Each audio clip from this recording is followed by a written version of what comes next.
Assalamualaikum guys, hari ini kita sambung ke segmen seterusnya, yaitu saya akan men-sharekan suatu ilmu agama, ilmu agama ataupun ilmu sejarah, yaitu berkaitan dengan kisah penghidupan 25 nabi dan rasul yang editornya ialah Muhammad Abdul Wahab.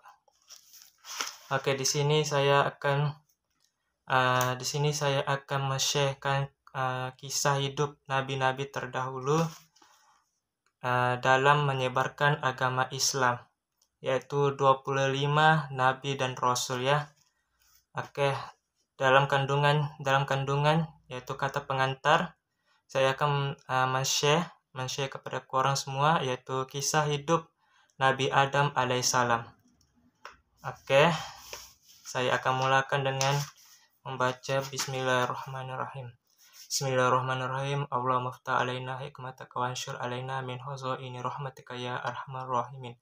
Rabbi shrah li sadri wa yassir li amri wahlul 'uqdatam min lisani yafqahu qawli. Amin ya rabbal alamin. Oke, kisah yang pertama ialah kisah hidup Nabi Adam alaihissalam. Oke, Nabi Adam adalah nabi pertama. Beliau manusia pertama dan beliaulah nenek moyang sekalian manusia. Beliau dijadikan Tuhan dari tanah. Oke, sebagaimana firman Allah dalam Al-Quran bermaksud, dan sesungguhnya kami telah menciptakan manusia dari tanah yang kering, dari tanah yang hitam, yang busuk baunya, dalam surah Al-Hijr ayat 26. Makhluk sebelum Nabi Adam alaihissalam wujud. Oke, Allah SAW telah menciptakan jin sebelum Nabi Adam. Sebagaimana firman Allah SWT dalam Al-Quran, kami telah menjadikan jin sebelum manusia daripada api yang sangat panas, dalam surah Al-Hijr ayat 27. Dalam muka surat 27. Para malaikat ketika diberitahukan oleh Allah SWT akan kehendaknya menciptakan makhluk yang lain itu, mereka khawatir kalau kehendak Allah menciptakan makhluk yang lain itu dikarenakan kealpaan atau kelalaian mereka dalam ibadah dan menjalankan tugas, atau karena pelanggaran yang mereka lakukan tanpa disedari. Berkata mereka kepada Allah Subhanahu wa Ta'ala, Wahai Tuhan kami, buat apa Tuhan menciptakan makhluk lain selain kami? Padahal kami selalu bertasbih, bertahmid, melakukan ibadah dan mengagungkan namamu tanpa berhenti-hentinya. Sedang makhluk yang Tuhan akan ciptakan dan turunkan ke bumi itu nescaya akan bertengkar satu dengan yang lain, akan saling membunuh, berebutan menguasai kekayaan alam yang terlihat di atasnya dan terpendam di dalamnya, sehingga akan terjadilah kerosakan dan kehancuran di atas bumi yang Tuhan ciptakan itu. Allah berfirman, menghilangkan kekhawatiran para malaikat itu. Aku mengetahui apa yang kamu tidak ketahui, dan aku sendirilah yang mengetahui hikmat penguasaan Bani Adam atas bumiku.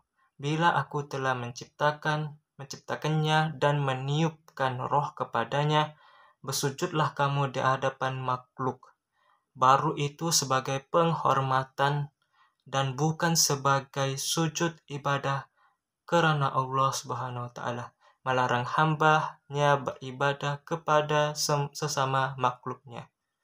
Pada suatu hari diciptakanlah Adam oleh Allah Subhanahu wa Ta'ala dari segumpal tanah liat, kering dan lumpur hitam yang berbentuk. Setelah disempurnakan bentuknya, ditiupkanlah roh ciptaan Tuhan ke dalamnya, dan berdirilah ia tegak menjadi manusia yang sempurna.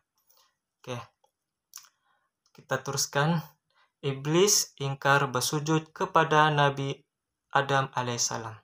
Seketika Nabi Adam telah dijadikan Allah, maka datanglah perintah kepada sekalian malaikat supaya sujud menghormati Nabi Adam, kecuali iblis yang sombong karena merasa dirinya lebih mulia dari Nabi Adam.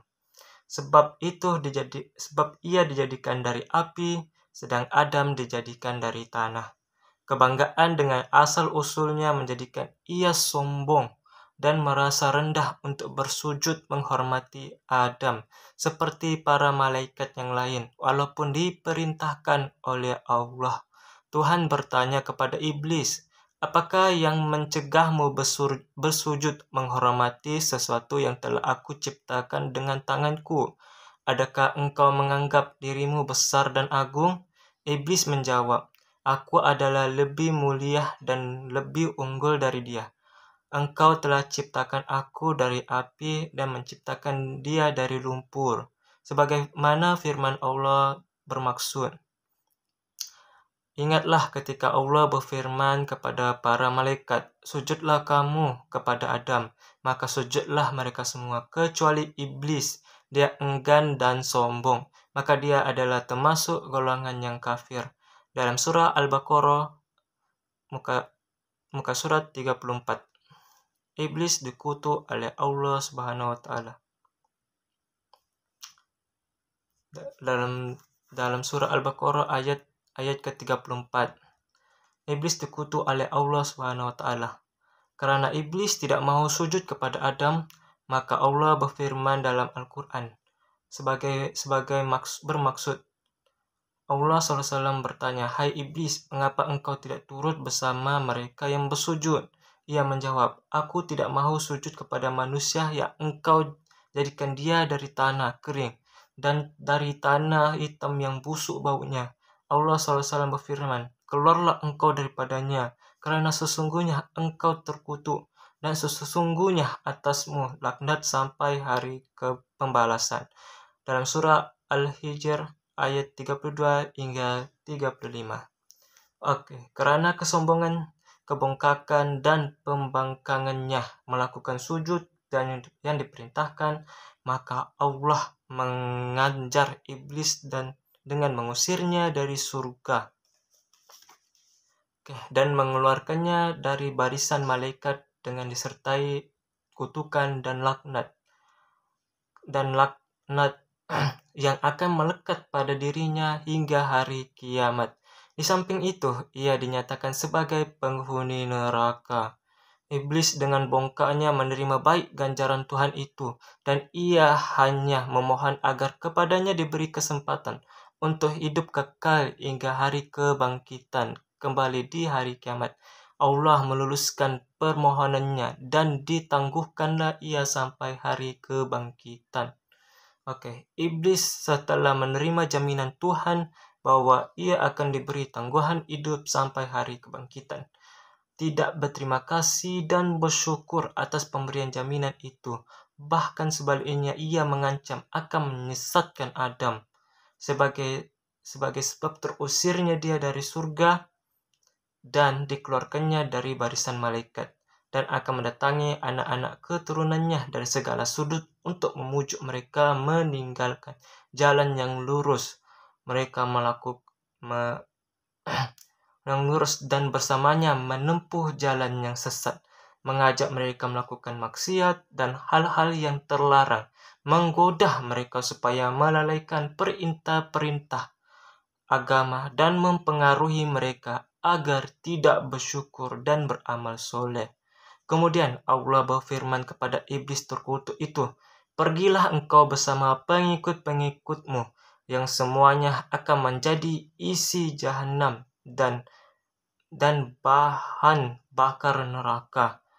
Engkau tidak akan berdaya menyesatkan hamba-hambaku yang telah beriman kepadaku dengan sepenuh hatinya dan memiliki akidah yang mantap yang tidak akan tergoyah oleh rayuanmu, walaupun engkau menggunakan segala kepandaianmu menghasut dan memfitnah."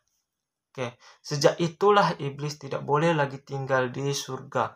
Maka keluarlah iblis dari surga. Kemudian iblis berdaya upaya menggoda Adam supaya ia dapat tertipu dan terusir pula dari surga. Oke. Nabi Adam tinggal di surga. Nabi Adam dan Hawa tinggal di surga. Oke, Adam diberi tempat oleh Allah di surga dan baginya diciptakanlah Hawa untuk mendampinginya dan menjadi teman hidupnya, menghilangkan rasa kesepiannya dan melengkapi keperluan fitrahnya untuk menurunkan keturunan. Menurut cerita para ulama, Hawa diciptakan oleh Allah dari salah satu tulang rusuk Adam yang sebelah kiri di waktu ia tidur. Sehingga ketika ia terjaga, ia melihat Hawa sudah berada di sampingnya. Ia ditanya oleh malaikat, "Wahai Adam, apa dan siapakah makhluk yang berada di sampingmu itu?" Katanya ialah seorang perempuan. Jawab Adam, sesuai dengan fitrah yang telah diilhamkan oleh Allah kepadanya. Siapa namanya? Tanya malaikat lagi. Hawa, jawab Adam. Untuk apa Tuhan menciptakan makhluk ini? Tanya lagi sang malaikat. Adam menjawab, untuk mendampingiku, memberikan kebahagiaan bagiku dan mengisi keperluan hidupku sesuai dengan kehendak Allah. Allah berpesan kepada Adam, tinggallah engkau bersama istrimu di surga. Rasakanlah kenikmatan yang berlimpah-limpah di dalamnya. Nikmatilah dan makanlah buah-buahan yang lazat yang terdapat di dalamnya, sepuas hatimu dan sekehendak nafsumu. Kamu tidak akan mengalami atau merasakan lapar, dahaga, ataupun lelah selama kamu berada di dalamnya. Akan tetapi aku ingatkanlah, janganlah kamu makan buah dari pohon ini yang akan menyebabkan kamu celaka dan termasuk orang-orang yang zalim. Ketahuilah bahwa iblis itu adalah musuhmu dan musuh istrinya. Ia akan berdaya upaya memujuk kamu dan menyeret kamu keluar dari surga, sehingga tercabutlah kebahagiaan yang kamu sedang nikmati ini. Sebagaimana firman Allah SAW bermaksud, "Hai Adam, diamilah engkau bersama-sama istrimu di dalam surga dan makanlah dengan bebas apa-apa yang engkau sukai. Tetapi janganlah engkau dekati pohon kayu ini. Jika engkau dekati adalah kamu nanti menjadi orang yang aniaya." Dalam surah Al-Baqarah ayat 35. Oke. Nanti kita akan sambung yang seterusnya, yaitu godaan iblis terhadap Nabi Adam dan Hawa. Oke, sila share, like, dan subscribe. Sekian, terima kasih banyak-banyak kepada mereka yang sudah menonton channel saya ini. Oke, saya akan sambung lagi kepada nanti dalam godaan iblis terhadap Nabi Adam dan Hawa. Oke, sekian, terima kasih.